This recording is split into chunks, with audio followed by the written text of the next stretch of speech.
شاه ولی الله سے وی دا یو حنفی عالم د په حجت الله کی ورټول اوقات د منځونو چې دي دا څلور اوقات دي. شیخ الاسلام صاحب دسه وی په فتاوا ابن تیمیه کې وشتم جل کې چې ټول اوقات د منځونو دو دي. ولی الله سے وی اوقات د منځونو څلور دي. یو وقت الاختیار دی.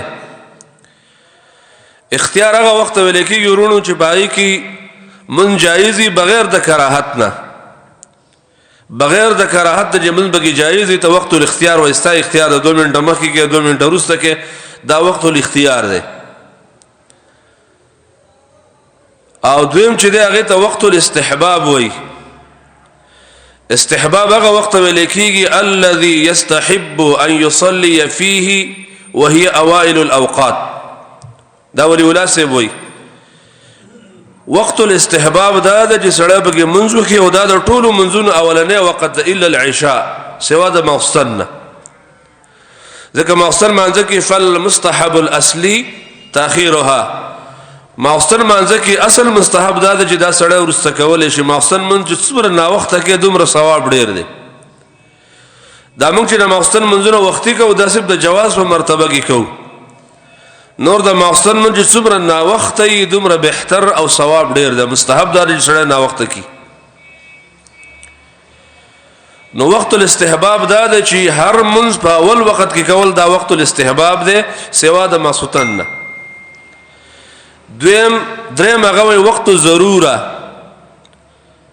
هغه وخت چې دا غیته د ضرورت وخت ویل کېږي دا خبر یادوي تاسو د عوام تعلیم یافته ملګری. وقت الضروره وقت الضرورت هغه ته ویل کېږي وهو ما لا يجوز تاخير اليه الا بعذر.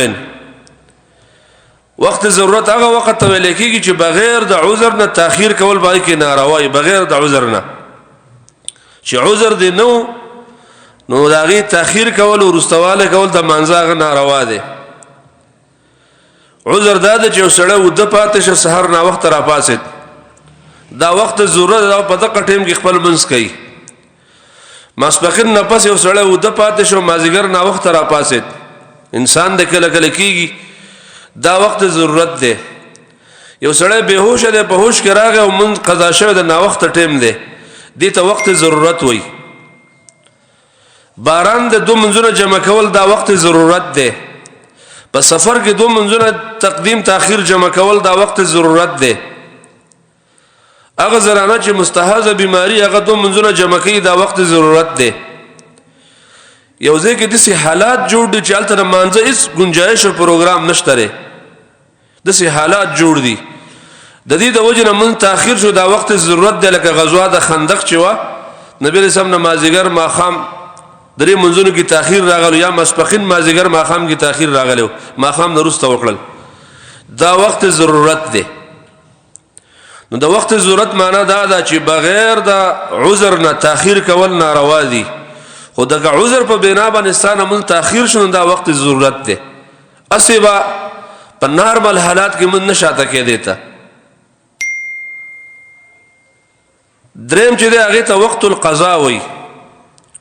وقت القضاء دې ته ویل کېږي چې مونږ نه د خپل ټیم نوځي بل وخت داخل شي استا. ته مازیګر نه پاسو د شو چې را پاسې دي مازیګر مونږ نه پاتې دي را پاسې دي ماخام نه مانځ ټیمو یا د مسبخین مانځ نه پاسته ود شو را پاسې دي د ماخام د مانځ ټیم دی یا د مسبخین مانځ نه مخکې ود شو چې را پاسې دي د مازیګر د مانځ ټیم دی. دې ته وقت القضاء ویل کی. قضا د دې قانون بدای اذا ذکر کله چې دایره شو من بکې نو څلور اوقات شو. یو وقت الاختیار وقت الاستحباب وقت الضروره او وقت القضاء. دا څلور اوقات د منځره څلور اوقات دي. په دې کې نبی صلی الله علیه وسلم چې منځ کاونه پر دویم وخت کې کاو چې هغه ته وقت الاستحباب وای چې زمنګ په تعبیر کې هغه ته اول وخت ویل کېږي. دا د ولی الله صاحب تعبیر دی. شاه ولی الله محدث دهلوی الحنفی دا دغه تعبیر دی چې هغه څلور تقسیمونه د اوقاتو کړی دي. بیا نبی کریم صلی الله علیه وسلم چې کوم منځونه کول نو په اول وخت کې بکول سوا د ماخستن نمازنه باقی ټیمونه د الله د رسول اول وخت په اول وخت کې به منځ کاو دویم ټیم ته رسته کول دا به صرف د جواز او د گنجائش په درجه کیو او بدی به ترتیب او ترکیز او ملګرو له زور ورکاو چې افضل عمل څه شه د الصلاه علی اول وقتها په اول وخت کې منځ کول چې دا ټول نه بهترین عمل له زیات ترغیبات به دی باندې ورکول دا خو اجمالی مقدمه شو د هر یو منځ ځان ځان موږ وخت بیانو د الله په توفیق باندې هر یو منځ ځان له وخت بیانو چې نبی صلی الله علیه وسلم د ماسپخین منځ په کوم وخت کې کړی دی د مازیګر د ماخام او د هر یو د پاره دلایل د الله په توفیق او د الله په اذن بیا به وسره ان شاء الله اوقات مکروه بیانو چې کم کم وختونو کې منځ کول مکروه دي بیا په مکروه اوقاتو کې کم کم منځونه کیږي په مکروه وخت کې دا غي تفصیل نو دا ډیره اهم او مهمه موضوع ده چې دا باید چې مسلمانان په ذهن کې دا کی نه باید چې خپل علماء ته دا وایي چې دا اساس منځونه یا د ټیم نه مخ کې دي او یا د ټیم نه ډیر رسته دي اول به د مازیګر منځنه شروع کو یا د مسبقین منځنه به شروع کو حدیثو کې دا مسبقین منځ اول راغلی دلینه به اول شروع کو چې مسبقین منځ نبی صلی الله علیه وسلم په څه ټیم کې کاو